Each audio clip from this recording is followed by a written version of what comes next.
হে guys, good morning everyone. RG কোডের ব্যাপারটা তো তোমরা সবাই জানো। আজ আমাদের এখানে মিছিল আছে 7টার সময় দুর্গা মণ্ডপের ওখানে। আমিও যাব, তোমরাও এসো। তার আগে তোমাদের সাথে কিছু কথা শেয়ার করি। আমাদের সবার উচিত এই বিষয়টা নিয়ে কথা বলা।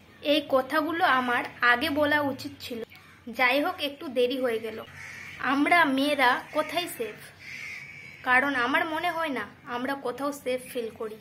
কারণ কলকাতার মতো একটা বড় আরজি কোড হাসপাতালে একটা ডক্টর 36 ঘন্টা ডিউটি করেছে। কত সাধারণ মানুষকে আমাদের মতো সেবা করেছে এবং ডক্টরকে আমরা ভগবান রূপে পুজো করি। 36 ঘন্টা ডিউটি করেছে এবং সে নিজের কর্মস্থানে যাচ্ছে একটু রেস্ট নেওয়ার জন্য। তাকে সেই জায়গাতে নির্মমভাবে তাকে অত্যাচার করে হত্যা করা হচ্ছে। সে তার কর্মস্থানে সেফ নেই। তাহলে আমরা মেয়েরা বাড়ির বাইরে কিভাবে সেফ? আজকের দিনে দাঁড়িয়ে আমাদের দেশে যে যে জিনিসগুলো ঘটছে, আমরা কোন রাজ্যে বাস করছি যেখানে কোনো আইন শৃঙ্খলা নেই, কোনো কিচ্ছু নেই। যে রাজ্যের একজন মুখ্যমন্ত্রী হলেন একজন মহিলা, সেই রাজ্যের মেয়েদের কোনো সম্মান নেই, নিরাপত্তা নেই, বিচার নেই।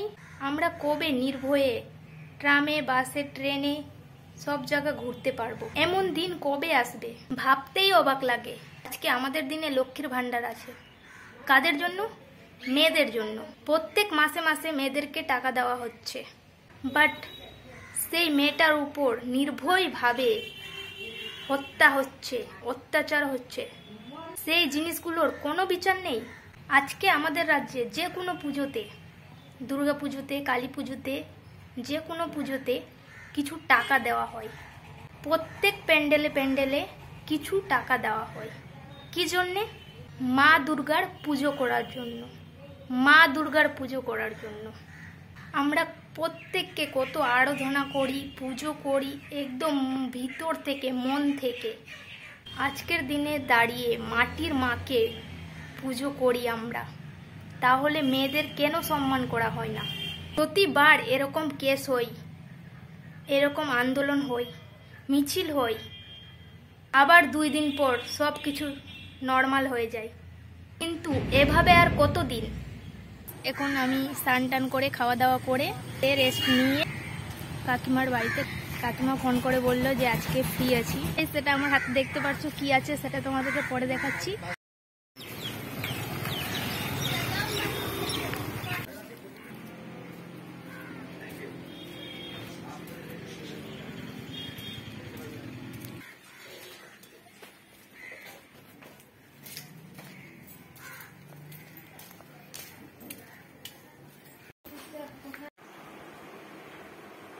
সাতটার দিকে,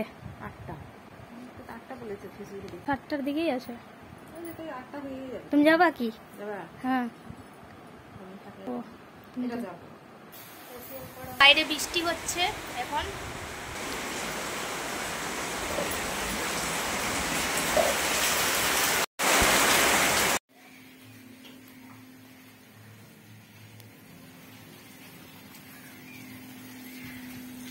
সাথে আবারও কথা বলতে এলাম, কারণ আমি তখন একটু কাজ করছিলাম। এখন আমি কাকিমার বাড়িতে উপরে এসে তোমাদের সাথে ফাইনালি কথা বলছি। গাইস, এর শেষ পরিণতি আমরা দেখে ছাড়বো, আর প্রত্যেকে আমরা আওয়াজ তুলব। যতদিন না এরা কঠোর থেকে কঠোরতম শাস্তি পাচ্ছে, ততদিন আমরা থামবো না। অলরেডি সমস্ত দেশে প্রটেস্ট চলছে। ওয়েস্ট বেঙ্গলের প্রত্যেকটা রাজ্যে, প্রত্যেকটা জেলায় প্রটেস্ট চলছে। প্রত্যেককে এইভাবে আওয়াজ তোলো, আমরা জাস্টিস চাই। কারণ ভিউটা, তার কারণ আজকের দিনে দাঁড়িয়ে আমরা যদি একটা এক্সাম্পল সেট করতে পারি, তবেই এর পরবর্তীতে এমন কাজ করার কথা ভাবলেও তার বুক কাঁপবে। এতটাই কঠোর থেকে কঠোর শাস্তির প্রয়োজন, যেন এইরকম কথা মাথায় আনার আগে সে ভাবে যে এইরকম পরিণতি হতে পারে। আর এই জিনিসটা যতদিন না হচ্ছে আমরাও চুপ করে থাকবো না। সকলকে বলবো যারা এই ব্যাপার নিয়ে এখনো কথা বলছো না তারা অবশ্যই কথা বলো। তার কারণ একজন মানুষ হিসেবে মনুষ্যত্বকে এইভাবে মেরে ফেলো না। অন্তত এই সময় কেউ চুপ করে থেকো না। আজকে হয়তো বাইরের কারোর সাথে হচ্ছে, কাল আমারও সাথে হতে পারে, পরশু তোমারও সাথে হতে পারে। প্লিজ সকলে মিলে আওয়াজ তোলো। আমাদের সকলের উচিত ওখানে যাওয়ার। এই লড়াইটা শুধু মেয়েদের নয়, এই লড়াইটা সবার, মা বাবা দিদি দাদা সবার। তাই সবার উচিত এই আন্দোলনে অংশগ্রহণ করার। আমিও আন্দোলনে অংশগ্রহণ করছি দুর্গা মন্দিরের ওখানে। আরেকটা কথা তোমাদেরকে বলছি, সো আমার কথাও ভুল ত্রুটি হলে ক্ষমা করো প্লিজ।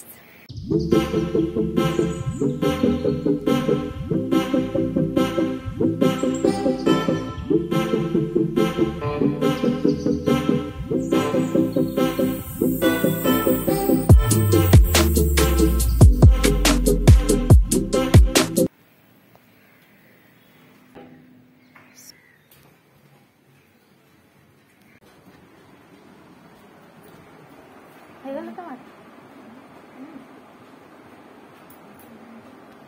হ্যাঁ, তুমি কাটো না, দেখো।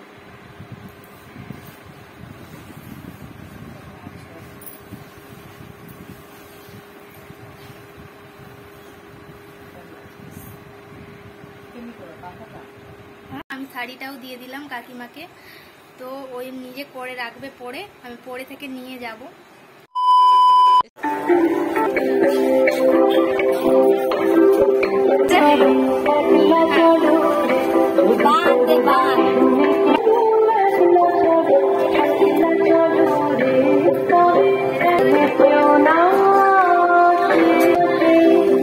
এই তো পাইছি,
মেয়েদের উপরে অত্যাচার মানছি না, মানব।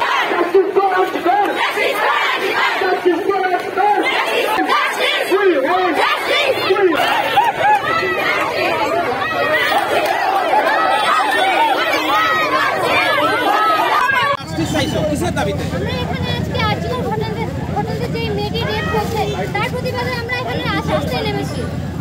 আদৌ কি মনে হচ্ছে যে এই পুরুষ সমাজে কি দোষের শাস্তি পাবে? সত্যি পাবে, কেন পাবে না? না পারলে আমরা আন্দোলন করব। আন্দোলন যতদিন চাইবে ততদিন করব। একটু নিচে থেকে সরাবেন, এখানে বাইক নেওয়া হচ্ছে তাই। বাড়ি দুচিয়াটা মশালের যে নিচে আগে যা, কিন্তু অনেকে আছে যে এটা দেখতেই পারে না। তারা প্রত্যেকটা মেয়েকে সমান নজরেই দেখে। এবার এই যে সমান অধিকারের কথা বলা হয়েছে, আমার মনে হয় যদি পুরুষরা এই সমাজটা পুরুষ দিয়েই চলে, যেটা মেন কথা। এবার তারা যদি চায় তো নারীরা সুরক্ষাভাবে সুরক্ষিতভাবে রাস্তায় বেরোতেও পারবে এবং তারা নিজের ইচ্ছা মতো স্বপ্ন পূরণ করতে পারবে। এই পুরুষ শাসিত সমাজে নারীরা কতটা সুরক্ষিত কি মনে হয়? আমার মনে হয় না যে তারা সুরক্ষিত, কারণ এই মনের একটা ভয় ছিলই যে কোনোদিনও হয়তো এটা আমার সাথেও হতে পারে। কিন্তু এইসব যে চারিদিকে দেখতে পাচ্ছি যে প্রতিবাদ চলছে, এরপরে মনে হয় যে আমার মনে, আমাদের না প্রত্যেকটা মেয়ের মনে ভয়টা আরো বেড়ে গেছে যে হয়তো এটা কালকে আমাদের সাথেও হতে পারে। ঘটনাটা পূর্বে ঘটেছে, আবার নতুন করে ঘটেছে ঘটনা। আদৌ কি দোষীরা কি শাস্তি পাবে কি মনে হচ্ছে? এবার এটা হচ্ছে আমি একজন নাগরিক হিসেবে আমার মনে হয় যে যারা আগে করে করেছিল তাদেরকে প্রশাসন হয়তো জানে কিন্তু শাস্তি দেয়নি।